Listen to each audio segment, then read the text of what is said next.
What is up, everyone? If you happen to hear any noise in the background, just know that at one time it used to be that I used to do this stuff in peace, and now that peace will forever be disturbed on the day that I do this stuff. Because I'm not home alone like I used to be. Uh, but yeah, hmm, where to begin? Where to begin? Where to begin? This week felt like it actually went by a little quicker than normal because I actually all right. So last week, last Sunday, I was really sick. I wasn't feeling too good. I don't know if I was showing signs in the last video, but like yeah, I was not great. I was feeling my throat like clog up. I like to think it was just my sinuses, just inflammatory, whatever. Because I was doing a lot of coughing, and I was trying not to cough. So what I would do is when I'm getting ready to cough, I would like breathe in, which is a terrible idea, like in retrospect, because it just hurt. Because then it's like not only did I cough even worse, but like it felt like I was this close to choking. So it was not a good feeling. So with that being said, granted I got better, but I was not feeling it last week. And while I wasn't feeling it last week, I took off work because of it. And the whole thing is that like at work on Sundays, I'm usually like by myself from like the beginning of my shift to the very end of my shift. So I'm usually kind of just sort of suffering it out um, on my own. And because I wasn't there to suffer it out, maybe I'm gonna assume somebody else had to suffer it out. And it was probably like a case of, wow, we really do be taking this guy for granted. Because when I got there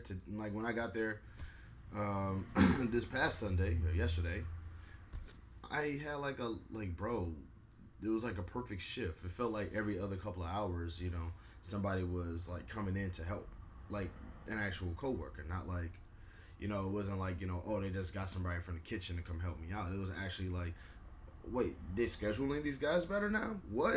Okay, cool. So yeah, it felt it was like I think the context was ultimately, yo, we really do need to like start having this guy not be suffering on his shifts. Now I might just be looking at it. I might just be looking at it through rose-colored glasses a little bit here because it could always go wrong. Like it could just be like a fluke in scheduling, and they just happen to say, no, no, no, we got to go back to the old ways. This guy needs to suffer, you know, you know, the as God intended. Moving along, I need the story of Brett Favre getting welfare money from the state of Mississippi to be a bigger deal than it is. Like, I don't know if y'all know this or not, but I'm not a fan of the rich people. And one of the few things that I really just can't stand about the rich people, the adoration that they get is that there's this push that rich people got there because they handled their money correctly or they did all these things that make themselves they made themselves rich through means that were borderline extraordinary rather than they just got lucky. Rather than they just got lucky and now they're protected by the government because the government is rich people. They only coddle and cater to other rich people. And it's always like, no, they got rich because they worked hard and they did things.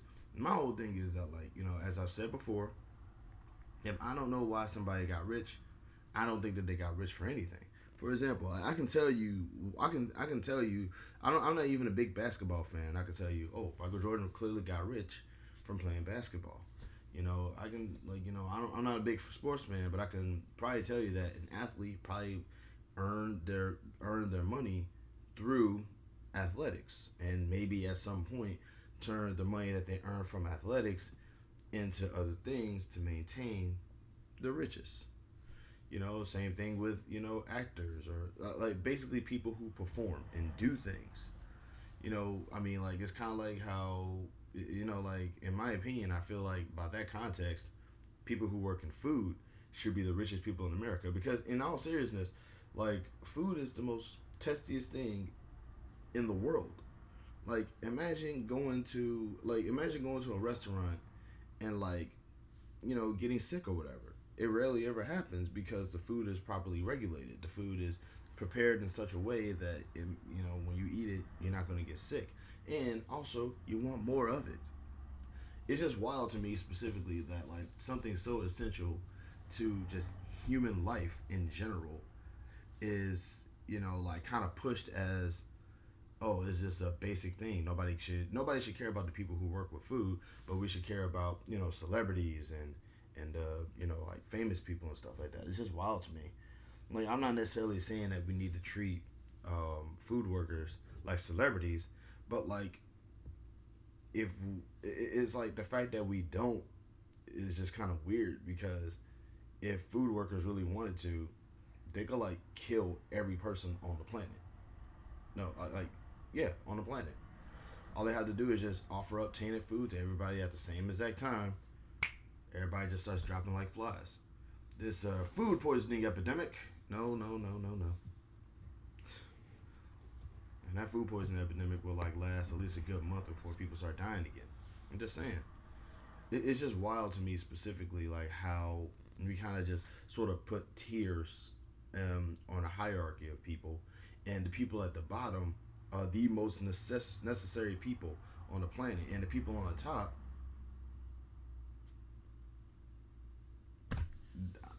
barely do any work. Like, I couldn't tell you what Donald Trump is famous for. People say real estate, but I've never heard of this dude. I never seen once in my life anybody ever say Donald Trump sold me this house. He just puts his name on stuff, and somehow he makes money. If I put my name on something, I'm probably getting arrested for like vandalism. This dude puts his name on something, and it's like he's $1 million name. So weird to me.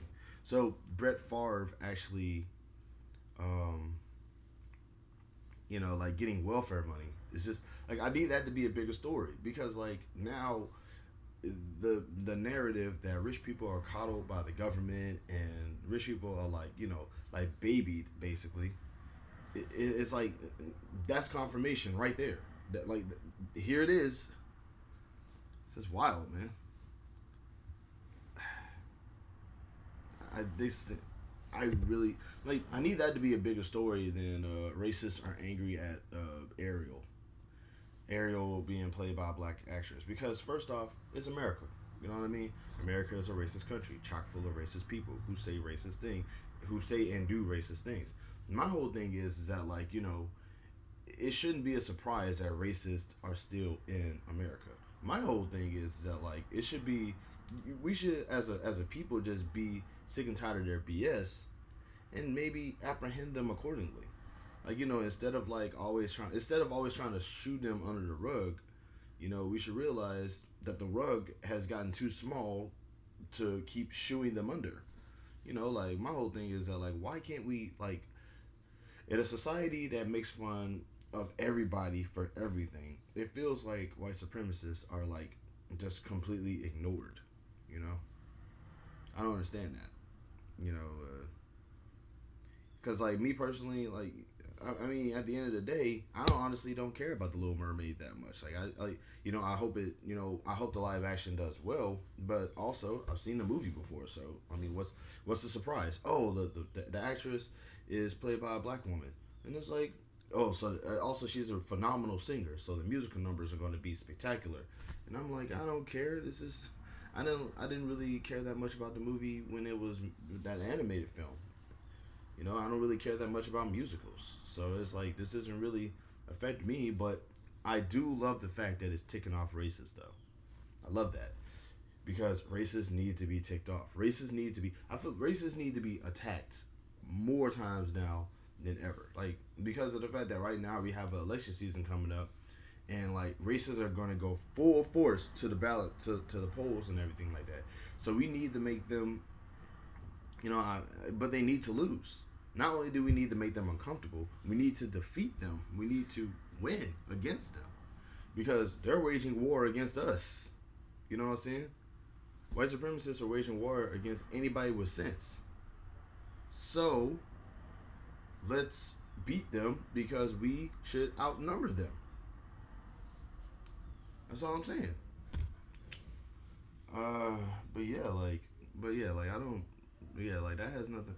The like people are starting to like make jokes about, well, if y'all gonna get mad about Black Ariel, then y'all gonna get mad about all these other characters too. Here's my thing, okay? Let's be original, please. Look, I love I love the groundbreaking changes and all. I love groundbreaking decisions on certain things. But when it comes to fiction, fiction shouldn't just be remakes. And if we're gonna do remakes, let's remake the bad stuff. Somebody put it on Twitter one time. It's like, if we're gonna like start remaking and rehashing all those things, let's remake and rehash the stuff that didn't do well back in the day, and make those better. Because that's where the challenge. That's where the challenge of creativity comes from. It's taking something that you probably didn't think was good and make it good. You know, instead of like just. I mean, it's like instead of trying to reinvent the wheel, let's make another invention. But also, let's make it very, very, very known that the state of Mississippi gave Brett Favre welfare money. Welfare money. The irony of that, bro. Like, think about that for a second, okay? It's like as far back as I can tell, like I'm like being from Louisiana, you hear this all the time. Y'all, you're on welfare. You want a handout from the government because all you want is money just handed to you. Welfare, welfare, welfare. And now we just now learned that the state of Mississippi gave welfare money to Brett Favre. NFL Hall of Famer Brett Favre. Millionaire Brett Favre. This needs to be a bigger story, man. We need to talk about this a lot more. This needs to be the thing that people are talking about. Not the death of the Queen of England, because that's England. That's not America. Who cares? Not Black Ariel, because that's Atlantia. That's not even a real place. Who cares? We should be talking about the fact that a rich football player was given welfare money by the poorest state in the country. It's like the more you add on to this, the more funnier it gets. You know what I mean? Like, just maybe I'm just overthinking it, but I like overthinking because it is, in the case of this, it is that deep. It would be even funnier if Ted DiBiase was even involved in it. Get it? The $1 Million Man? There's so many headlines you could write from this. That's it though, guys. Love and peace. Y'all be good.